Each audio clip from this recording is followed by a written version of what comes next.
All right, let's take a look at today's lesson. So today we're going to be looking at inverse functions. We're going to take derivatives of inverse functions. So first, I want to just remind us what is an inverse function? What are they? If you recall from your pre-cal days, that's where we find a function's inverse is found by switching the x's and the y's. They change places.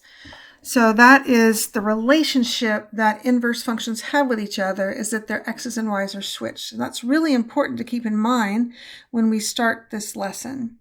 So let's look at the formula. I kind of want to focus on the formula for just a few minutes, and we're going to talk about all the parts of it. So this is a formula that will allow us to find the derivative of an inverse function without actually we don't have to find the equation of the inverse.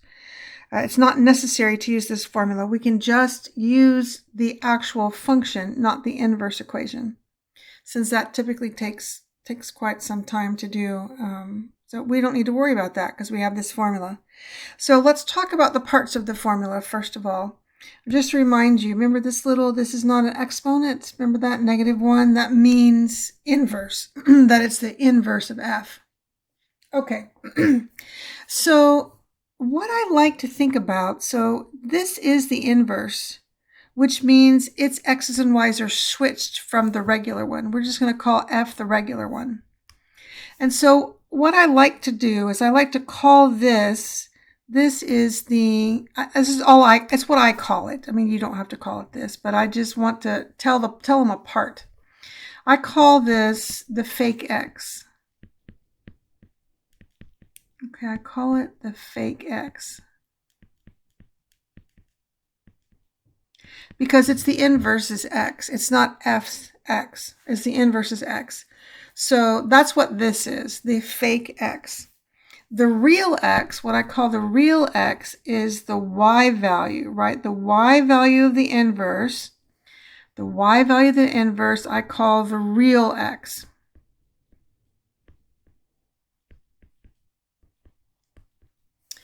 And so what I'm going to do is I'm going to write, there's 3 steps that we take to find derivatives of inverses. And it's the same steps every single time. Okay, so I'm just going to write the steps out here to this side. So number 1, what do? We need to find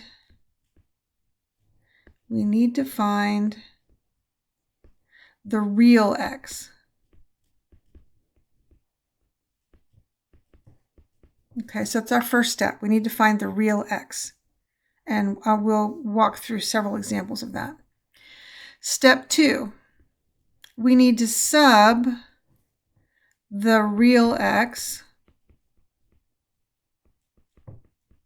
into f prime of x.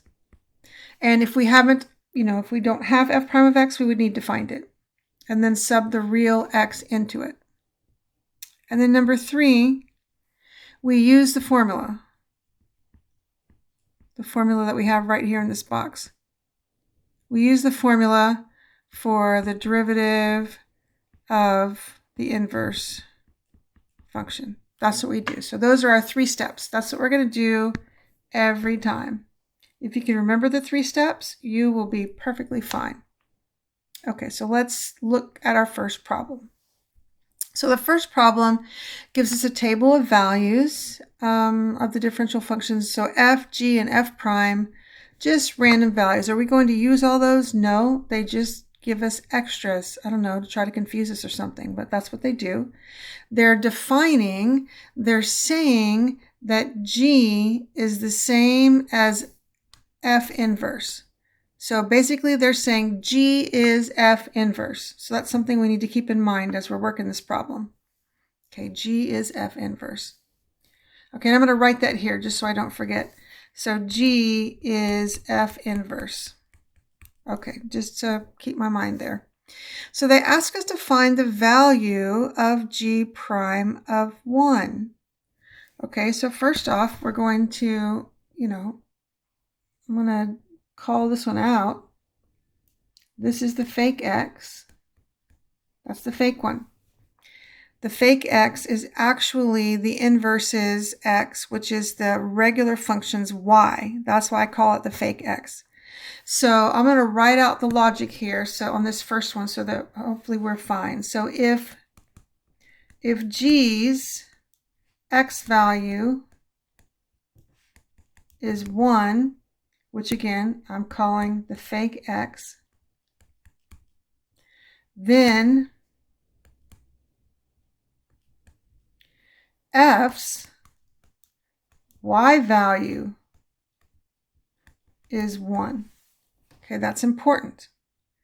So the fake x is, actually F's y value.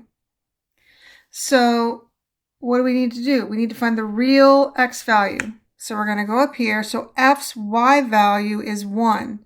So let's look in the table and find a y value where a y value of 1. Here is a y value of 1 for F. Okay, which means that's the y value. So the for real x value is this little guy right there. That's the real x value. So when F's y value is 1, F's x value is 2. This is the real x. And I know this can be really confusing. I guess inverses in general can be really confusing. But I'm trying to delineate by just calling them real and fake. Okay, so the fake x is actually the y. All right, so F's x value is 2. We did number 1. We found the real x value.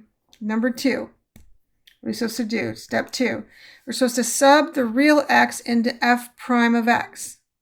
Okay, so the real x is 2. And I'm going to go over here to f prime of x. Here's f prime of x. And the real x value is 2. And that means f prime of x is negative 2 when the real x value is 2. So we see that f prime of 2 is negative 2. That's step 2. We sub the real x, which is 2, into f prime of x. And it gives us, a negative 2 from the table. Step 3. We use our formula. So this formula, what does this formula do? This formula tells us to do 1 over f prime of the real x, right? The real x, and the real x was 2. So it's asking us to do 1 over f prime of 2. That's what the formula, and I'll write over here in step 3. It's asking us to do 1 over f prime of the real x, which is the real x value is 2, right? And we found f prime of 2 is negative 1/2, negative 2. So that tells us that g prime of 1 is negative 1/2. Okay, I'm going to pause there for a second and let that kind of settle. Okay, so it's the same process every time. We identify the fake x value and find the real one. Plug the real one into f prime, and then do 1 over f prime of the real one. We use the formula, and that's it. Okay? So next they want us to write an equation for the tangent line. This is of, the inverse, remember, which is g. The inverse is g. So, and they want to do is x equals 1. And we actually already have found g. So what do we need to do to write a tangent line? We need a point and we need a slope. That's what we need, right? The point where my x value is 1, this is, of course, g's x value, or f negative 1's x value. It's the fake x. That's the fake x, which they want us to use the fake x, so that's x minus 1. We actually already found, g prime of 1, which again, g is f negative 1. We already found it as negative 1/2. And then our only other job is to find the y value that matches this fake x value, which, we already did, right? That was this one. They're going back and forth. They're really working hard at confusing us. And so this would be y minus 2 equals negative 1/2 times x minus 1. Okay, how are we doing? All right. Let's go to our next page, and we're just going to keep doing these steps over and over again until it's comfortable. And if you can remember those steps, you can do any of these derivatives of inverse functions, any of them. Okay, so let's look at our next one.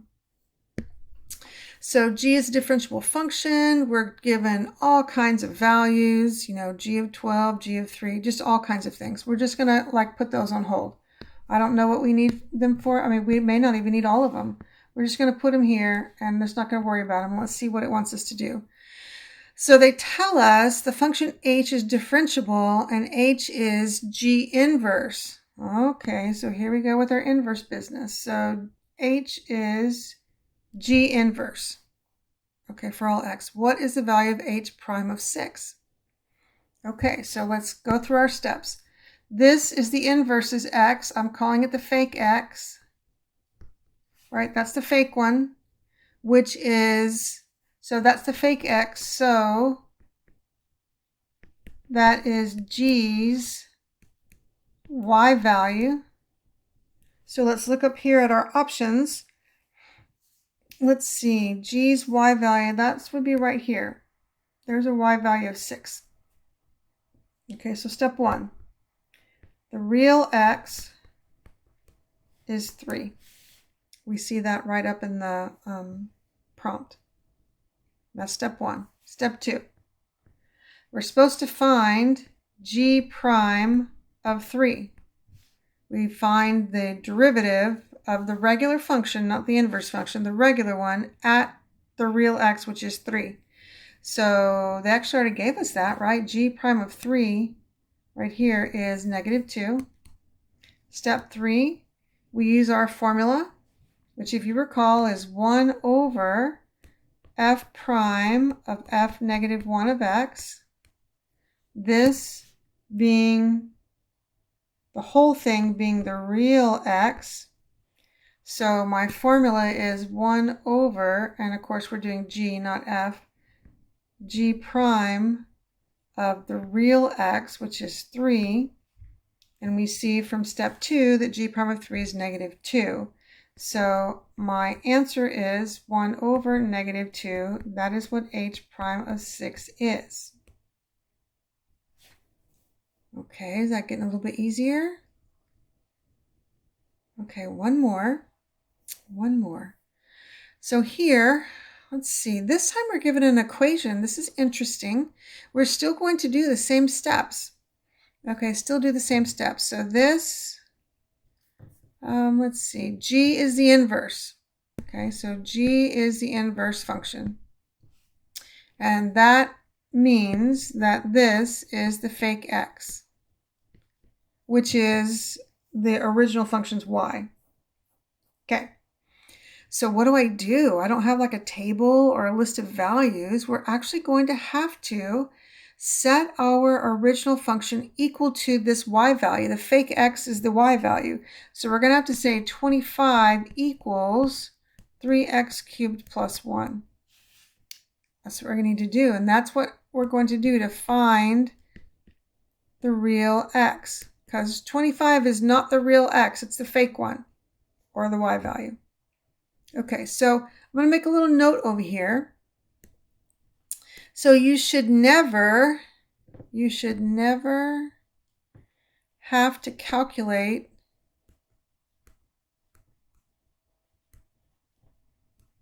/ solve the equation.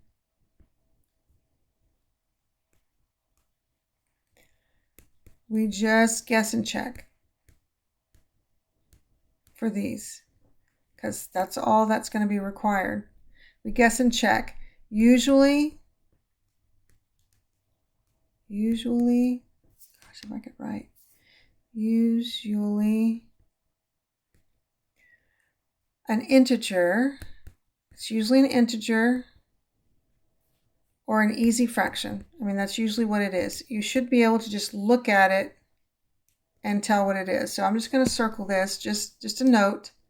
So for these, you should really never have to actually solve it, because sometimes they can be really crazy looking. You should never have to actually solve it. You should be able to just guess and check. And I usually start with, like, I don't know, 0. So I plug a 0 in here, that's going to give me 1. That's not going to work. I plug a 1 in there, that gives me 4. That's not going to work. I plug a 2 in there. Let's see, 2 cubed. What is 2 cubed is 8. And 8 times 3 plus 1. Oh, that's 25. So we got it. So the real x is 2. That's step 1. We found the real x. That is 2. Okay, we all okay with that? Here's my real x right here. That's the for real one. This is the fake one. Okay. So step 2. We find f prime of x. And the other ones we were given it, but we haven't been given it here. We're just going to have to actually just use the power rule and find it. So the derivative of 3x cubed would be what? 3 times 3 is 9, so 9x squared. Derivative of 1 is 0. And then we sub in the real x into our derivative.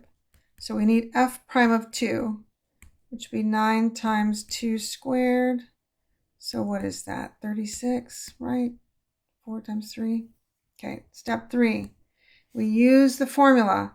Remember, the formula is 1 over f prime of f negative 1 of x. So it's 1 over f prime of the real x, which was 2. Oops, 2. Which we found the real one. And that's 1 over 36. So 1 over 36 is actually g prime of 25. And that's several different kinds of ways that we can look at derivatives of inverses.